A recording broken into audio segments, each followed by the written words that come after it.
여러분은 혹시 나이가 들면서 예전 같지 않은 인간관계 때문에 마음 쓰신 적 있으신가요? 젊은 날에는 북적이던 만남들이 하나둘 멀어지고 혹은 그 관계의 색깔이 예전과 달라졌음을 느끼는 순간들이 찾아오곤 합니다. 저는 평생 인문학을 연구하고 학생들을 가르치다 은퇴한 교수입니다. 평생 치열하게 연구하고 가르치는 일에 몰두하다 은퇴라는 전환점을 맞이했습니다. 이제야 시간의 주인이 되어 한적한 여유를 누릴 법도 한데 제 마음은 오히려 더 복잡한 상념들에 잠기곤 합니다. 젊음의 열기가 사그라든 자리, 노년이라는 고요한 뜰하게 서서 지나온 길과 남은 길을 가만히 헤아려 보는 시간입니다. 제 시선은 자연스레 주변 노년의 삶, 특히 그 얽히고 설킨 인간관계의 풍경으로 향하곤 합니다. 공원 벤치에서 시간을 보내는 분들, 노인복지관에서 소일거리를 찾는 이들, 혹은 자식과의 관계로 힘겨워하는 오랜 친구들의 모습을 보면서 그리고 제 자신을 돌아보면서 한 가지 공통점을 느끼게 됩니다. 젊은 날 숲처럼 무성했던 관계들이 세월의 무게 속에서 그 본연의 모습과 무게를 드러내는 것을 저 역시 경험하고 있습니다. 어떤 만남은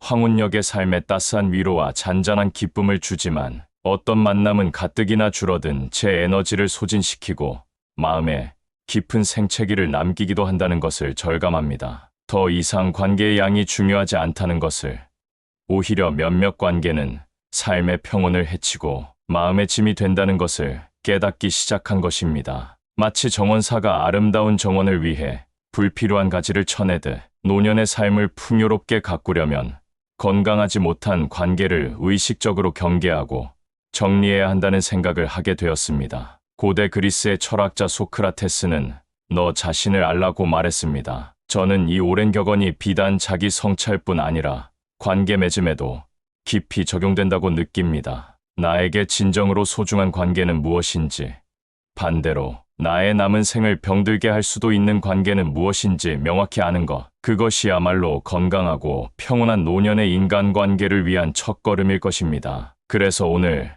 저의 부족한 사색과 관찰, 그리고 여러 선현들의 지혜를 빌려 우리가 노후에 반드시 경계하고 피해야 할 인간관계, 유형 3가지에 대해 이야기해 보려 합니다. 복잡하게 얽힌 관계의 실타래 속에서 이 3가지만 지혜롭게 피하거나 정리할 수 있다면 우리는 훨씬 더 평온하고 주체적인 노년의 행복을 가꾸어 나갈 수 있을 것입니다. 첫째, 나에게 일방적으로 의존하거나 나를 이용하려는 관계에 나의 시간과 에너지를 더 이상 허비하지 마십시오. 노년기에 접어들면 우리는 신체적으로나 사회적으로 이전보다 약해지기 쉽습니다. 이런 약해진 틈을 파고들어 자신의 이익을 채우려는 사람들이 알게 모르게 다가올 수 있습니다. 때로는 가장 가까운 혈육이라는 이름으로 혹은 오랜 친구라는 허울 좋은 명분으로 말입니다. 저는 얼마 전 오랜 친구인 박영감의 지친 얼굴을 보며 이 문제의 심각성을 다시 한번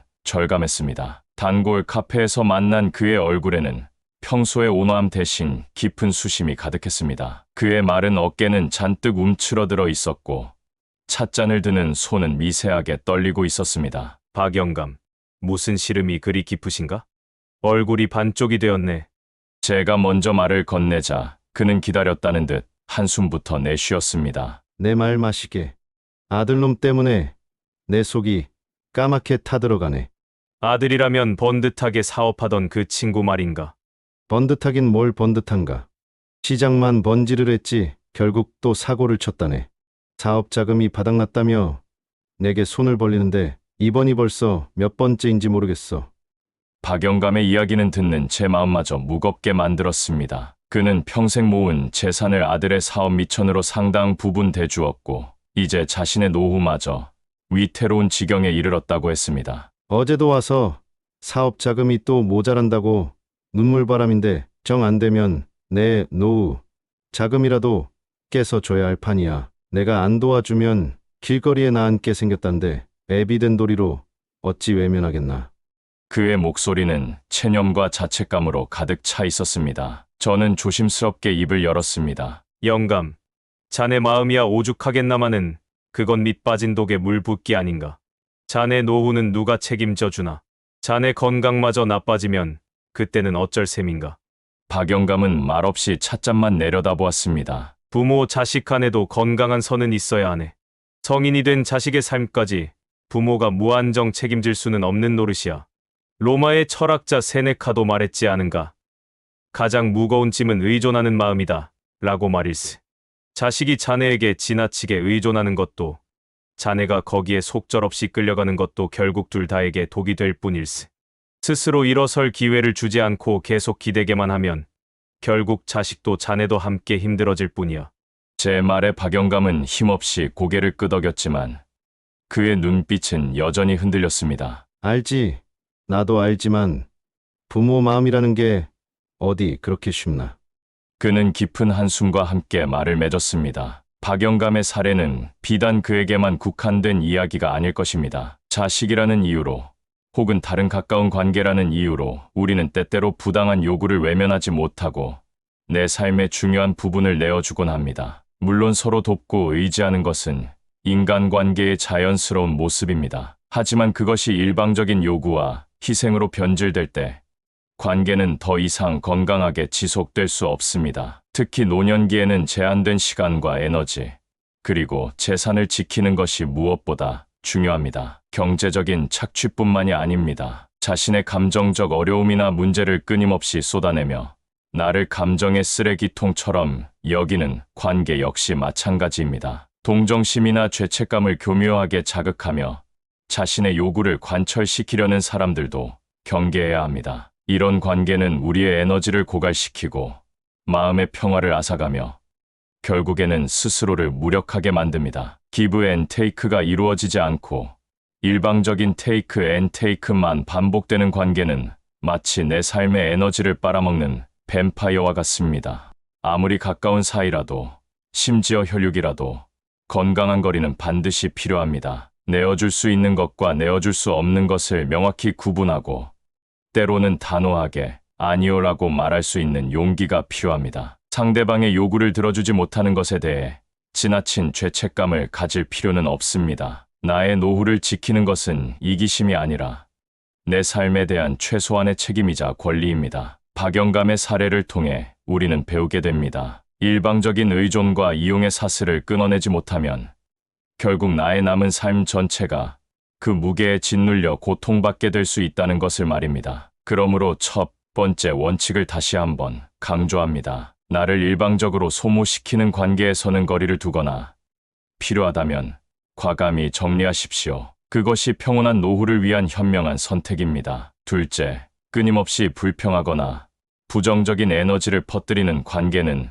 의식적으로 멀리하십시오. 살다 보면 누구나 힘든 일을 겪고 때로는 위로와 공감이 필요합니다. 하지만 만날 때마다 세상 온갖 부정적인 이야기와 불평불만을 늘어놓으며 듣는 사람의 기운마저 빼앗아가는 이들이 있습니다. 특히 심신이 예전 같지 않은 노년기에는 이러한 부정적인 에너지에 지속적으로 노출되는 것이 치명적일 수 있습니다. 마음의 감기처럼 부정적인 감정 또한 전염성이 강하기 때문입니다. 제가 자주 나가는 노인복지관에는 최 여사라는 분이 계십니다. 그분은 사람들과 어울리고 싶어 복지관에 나오시는 듯한데 막상 대화를 시작하면 표정부터 어둡습니다. 그리고 대화 내용은 언제나 한결같습니다. 자식들이 찾아오지 않는다는 섭섭함, 배우자에 대한 불만, 여기저기 쑤시고 아픈 몸에 대한 한탄, 세상 돌아가는 모습에 대한 비판까지. 긍정적인 이야기는 좀처럼 찾아보기 어렵고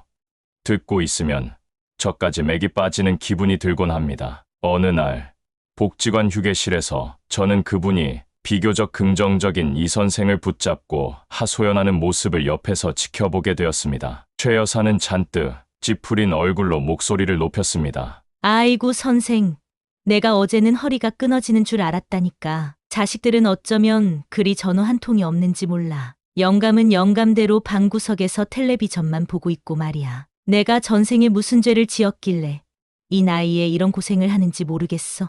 이 선생은 난처한 표정으로 애써 위로의 말을 건넸습니다. 많이 힘드시겠네요. 그래도 이렇게 복지관이라도 나오셔서 사람들도 만나고 하시면 좀 나으실 거예요. 그러자 최 여사는 손사래를 치며 대꾸했습니다. 나오면 뭘 해. 여기라고 별 수 있나. 다들 지 살기 바쁘지.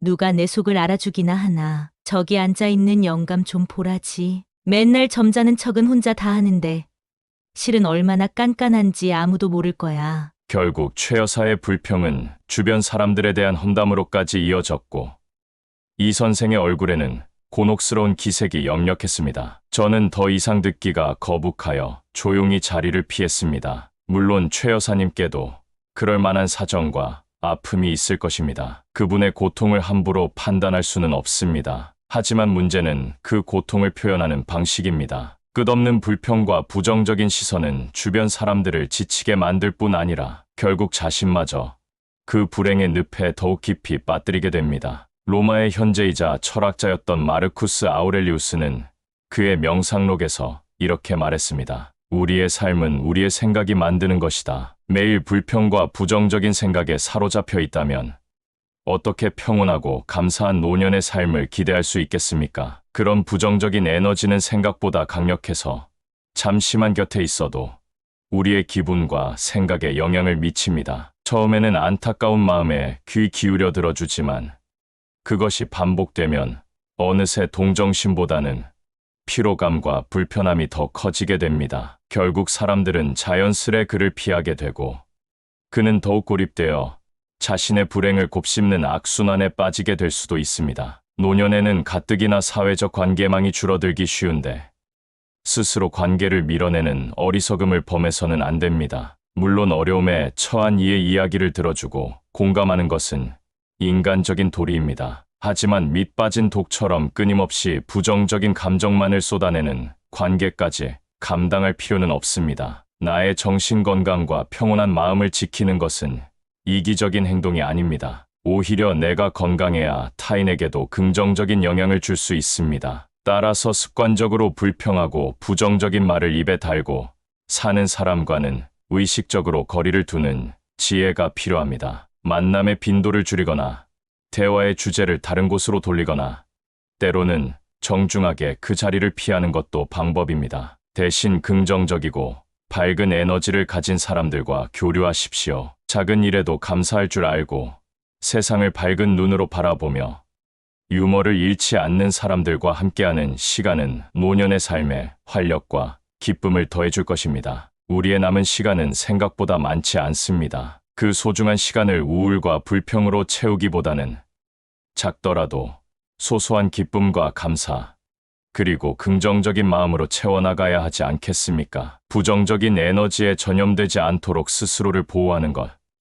이것이 건강한 노후 관계를 위한 두 번째 중요한 원칙입니다. 피해야 할 인간관계 세 번째는 과거의 영광이나 형식적인 틀에 얽매인 피상적인 관계에 연연하지 않기입니다. 나이가 들면 우리는 종종 과거를 회상하며 그 시절의 인연들과 다시 만나기도 합니다. 동창회, 향후회, 혹은 퇴직한 직장 동료들의 모임 등이 그런 자리일 것입니다. 물론 옛 추억을 공유하고 반가운 얼굴을 만나는 것은 즐거운 일일 수 있습니다. 하지만 이런 모임들이 때로는 공허한 자기 과시와 피상적인 안부 교환으로 끝나버리는 경우를 저는 여러 번 경험했습니다. 서로의 현재 모습이나 내면의 이야기에 귀 기울이기보다는 누가 더 성공했는지, 자식은 얼마나 잘 나가는지, 재산은 얼마나 모았는지 등을 은근히 경쟁하듯 늘어놓는 분위기에 불편함을 느끼곤 했습니다. 얼마 전 저는 수십 년 만에 열린 대학 동기 모임에 참석한 적이 있습니다. 오랜만에 만나는 얼굴들이 반갑기도 했지만 시간이 흐르면서 대화는 점점 제가 예상했던 방향으로 흘러갔습니다. 과거 학창 시절의 추억 이야기는 금세 사그라들고 현재 각자의 사회적 지위나 성취를 드러내는 이야기들이 주를 이루었습니다. 한때는 같은 꿈을 꾸며 밤새 토론하던 친구들이었지만 이제 그들의 관심사는 사뭇 달라져 있었습니다. 한 친구가 제게 다가와 으스대듯 말을 걸었습니다. 어이 김 교수 아닌가? 아직도 책상 물림 신세를 못 면했나 보네. 나는 이번에 강남에 아파트 한 채 더 장만했지 뭔가. 큰 아들놈은 미국 유학 마치고 돌아와서 번듯한 회사에 다니고 있고 작은 놈은 의사 사위 얻어서 얼마나 든든한지 몰라. 자네는 뭐 좋은 소식 없나? 그의 눈빛에는 노골적인 비교와 우월감이 서려 있었습니다. 저는 그저 씁쓸하게 웃으며 대답할 수밖에 없었습니다. 축하하네. 나는 뭐 여전히 책 읽고 산책하며 조용히 지내는 게 낙일세. 건강하게 지내는 것만으로도 감사할 따름이지. 다른 테이블에서도 비슷한 대화들이 오고 갔습니다. 누군가는 자신의 높은 직위를 은근히 과시했고, 또 다른 누군가는 손주들의 자랑을 끝없이 늘어놓았습니다. 서로의 말에 진심으로 귀 기울이기보다는 자신의 이야기를 할 기회를 엿보는 듯한 분위기가 역력했습니다. 그 자리에서 저는 마치 투명 인간이 된 듯한 소외감을 느꼈습니다. 제가 평생 추구해온 학문이나 사색의 가치는 그들의 대화 속에서 설 자리가 없어 보였습니다. 그 모임은 단순히 잘 사는 모습을 전시하고 확인하는 쇼케이스 같다는 인상마저 주었습니다. 더욱 저를 불편하게 만들었던 것은 어떤 이들은 여전히 과거의 직함이나 서열에 얽매여 행동한다는 점이었습니다. 은퇴한 지 이미 오래건만 과거 직장에서 상사였다는 이유로 은근히 권위를 내세우거나 반대로 깍듯하게 예우하며 비위를 맞추려는 모습들은 솔직히 보기 민망했습니다. 노년의 문턱에서까지 그런 낡은 위계질서와 형식에 얽매여야 할 필요가 있을까요? 프랑스의 사상가 몽테뉴는 가장 고귀한 우정은 영혼의 일치에서 온다 고 말했습니다. 진정한 관계는 서로의 사회적 지위나 배경, 재산이 아니라 현재의 나와 너로서 영혼의 소통을 나눌 수 있을 때 비로소 빛을 발합니다. 과거의 명함이나 통장 잔고가 지금 나의 인격이나 가치를 대변해 주는 것은 결코 아닙니다. 노년에는 오히려 그런 허울들을 벗어던지고 한 사람의 인간으로서 진솔하게 서로를 마주할 수 있는 관계가 절실히 필요합니다. 공자께서도 논어에서 말씀하셨습니다. 교원 영색 선의인, 교묘하게 꾸민 말과 보기 좋게 꾸민 얼굴빛에는 어진 마음이 드물다는 뜻입니다. 만나고 돌아설 때 마음 한구석이 공허하거나 불필요한 비교 의식으로 기분이 상한다면 그 관계는 더 이상 나에게 긍정적인 에너지를 주지 못하는 피상적인 관계일 가능성이 높습니다. 체면 때문에 혹은 오랜 인연이라는 의무감 때문에 억지로 그런 자리에 나가 에너지를 소모할 필요는 없습니다. 우리의 남은 시간은 과거의 영광을 재확인하거나 남들과 나를 비교하며 자위하기에는 너무나 소중합니다. 차라리 그 시간에 마음 맞는 친구 한두 명과 차를 마시며 진솔한 대화를 나누거나 아름다운 자연 속에서 홀로 사색에 잠기거나 사랑하는 가족과 따뜻한 시간을 보내는 것이 훨씬 값지고 행복한 일일 것입니다. 따라서 우리는 과감해질 필요가 있습니다. 과거의 직함이나 형식적인 관계에 얽매이지 마십시오. 나의 현재 모습 그대로를 존중하고 받아들여 주지 않는 관계.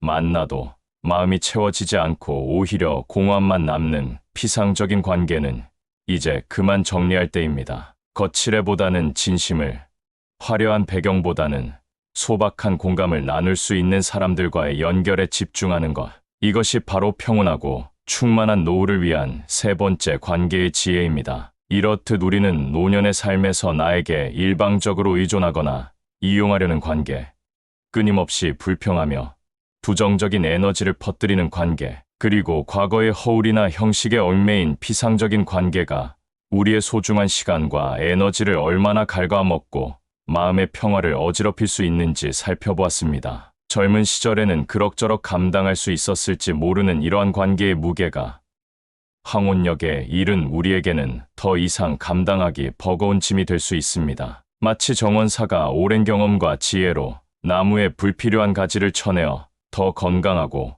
풍성한 결실을 맺도록 돕는 것처럼 우리 또한 남은 삶을 보다 평온하고 충만하게 가꾸기 위해 관계의 가지치기를 할 필요가 있습니다. 오랜 정 때문에 혹은 체면이나 의무감 때문에 마지못해 끌려다니던 관계들을 이제는 용기를 내어 돌아보고 과감하게 거리를 두거나 정리하는 결단이 필요합니다. 이는 결코 냉정하거나 이기적인 행위가 아닙니다. 오히려 나 자신과 내가 진정으로 소중히 여기는 사람들에게 더 집중하기 위한 현명한 선택이며 나의 남은 인생에 대한 존중의 표현입니다. 노년의 인간관계는 더 이상 양으로 승부하는 시기가 아닙니다. 폭넓은 인맥이나 화려한 만남보다는 단 한 사람이라도 마음 깊이 이해하고 공감하며 진실한 우정을 나눌 수 있는 깊이 있는 관계가 훨씬 더 중요합니다. 불필요한 관계에서 벗어나 확보한 시간과 에너지는 온전히 나 자신을 돌보는데,